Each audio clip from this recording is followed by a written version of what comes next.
Hello, I'm Christopher Reeve. You know, I was thinking the other day about some of the strange parts that I've played since I started acting as a kid. One time I was the third guard from the left in Cinderella. Another time I played a tree. In Shakespeare's A Winter's Tale, I played a bear, as well as lords, officers, attendants, etc. And usually I was the etc. Another time I was a Nazi. And once I had the privilege of being Katharine Hepburn's only grandson. Well, it was on Broadway anyway. But I think that if somebody had ever told me that one day I would dye my hair black and wear red boots and play a man who flies around and lives by the North Pole, I would have had to say, okay, that could be fun. And it was, playing Superman. You know, since the film opened, a lot of people have written in saying, how did you do it? Well, I don't think we should show you everything. You know, I think we should keep a few secrets. But let's go. At first, they'd considered him too young and maybe even too skinny, but his mature calm made a continuing impact. I wore a big, bulky blue sweater because I thought, oh my God, I've got to look stronger, you know, and I knew I was skinny. I'd been sitting around, hadn't been exercising. I mean, I get out and play tennis and stuff, but I don't in any way do body stuff. So I got the biggest Shetland sweater I could find up in my attic and went to this audition with it and sat there sort of trying to look bigger, you know, and everything like that. And it was Ilya Salkind and Dick Donner who were the directors. And all they did, they put a pair of glasses on me and they sort of looked at me and said, you know, they whispered to each other, and we talked about New York and blah, blah, blah, and nothing in particular, and I left. He got the part. But the problem remained, he was too slim. A padded uniform was prepared for him. But Christopher Reeve was determined to build up his own physique for real. The point is that when I started, I was a string bean, and Superman's not a string bean. So already on this diet, I eat 4 times a day. I tell you, I'm on a high meat diet, protein diet, vitamin pills, nothing like steroids or anything like that. But I mean, I get to eat as much of as anything that I want, and it's great, you know. The thing is that on this part particularly, you have to start from the outside and work in. You can do all the interior work you want to do, and it's not going to get you to Superman if you don't have the physical strength to go with it. The thing that happens is that the stronger I get, you know, and I'm still not all that strong, but I'm getting there. The stronger I get, the more it helps my mental attitude towards the part. What sets Superman apart is that he has the wisdom to use his power for good. He has all these powers, but he's got the kind of maturity, or he's got the innocence, really, to look at the world very, very simply. And that's what makes him so different. When he says, I'm here to fight for truth, justice, and the American way, everybody goes, you know, but he's not kidding.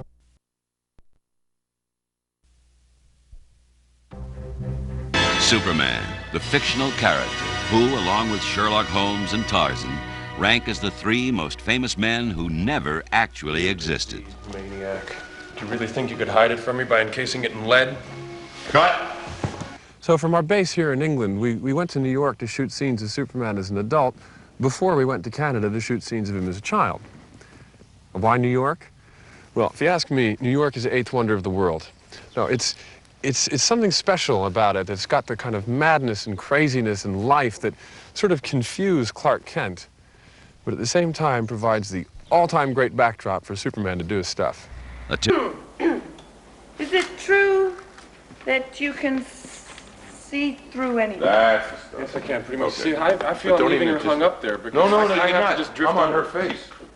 But Okay. she's stealing the scene from you there. Right, well. Don't worry about it. Okay. Okay, here we go. I gotta have a little joy. And there was one key scene for the whole part for me was the balcony scene with Lois, what I call the balcony scene. It's when he flies in and talks to her on the balcony, sort of about who he is.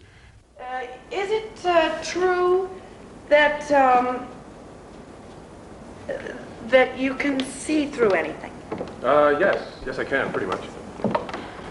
And that you are totally impervious to pain? Well, so far. What color underwear am I wearing? Oh, I'm sorry, I embarrassed you, didn't I? Oh, no, not at all, Miss Lane. It's just that this bladder must be made of lead. Yes, so? Oh, I'm sorry, I should explain. I sort of have a problem seeing through lead. Oh, that's very interesting. Do you have a first name or anything? What do you mean, like Ralph or something? No, I mean like, Pink. Huh? Pink. We changed the whole sort of tone of that scene because I felt that it must be, that the time had come when Superman would be open enough to say that he's there because he really likes her. K-R-Y. Do you like pink? I like pink very much, Lois. How fast do you fly, by the way? Why don't we find out together? And how do you propose we do that? Well, you can take a ride with me. Ready? Clark said that you're just a figment of somebody's imagination. Like Peter Pan. Lark, who's that, your boyfriend? Clark? Oh, Clark. No, he's nothing. He's just a... Peter Pan, huh? Uh-huh. Peter Pan flew with children, Lois. In a fairy tale.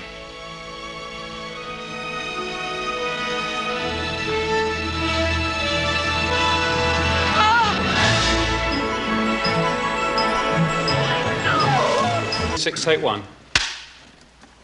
And continue. This is California, the richest, most populous state in the Union. I don't need a geography lesson from you, Luthor. Deep down, Dreamer, Lex Luthor. The sick, demented dreamer. Your plan could... Gene Hackman has considerable respect not only for the way Reeve is tackling his dual role, but his decision to risk being typecast as Superman. He's very good, and I think it's a wonderfully brave thing for him to do, to take on a role that has traditionally, this kind of role has been difficult to overcome in terms of one's career.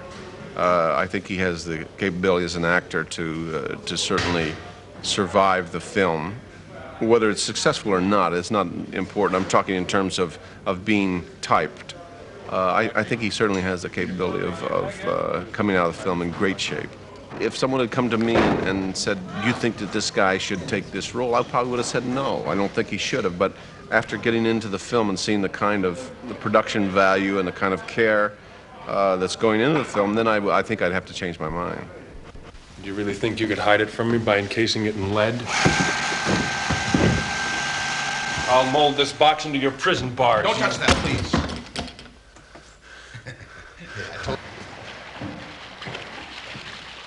You know, we'd always worried during the production whether we'd succeeded in bringing Superman to life. Because making people believe that a man could fly wasn't really the hardest part of making the film. I mean, we all know that Superman can leap over tall buildings, but the question is, could he leap over the generation gap since those early Siegel and Schuster days? Well, thanks to all of you, he's doing just fine. Now you can appreciate what it was like making a complex, challenging film like Superman. On behalf of all who made it, thank you for watching.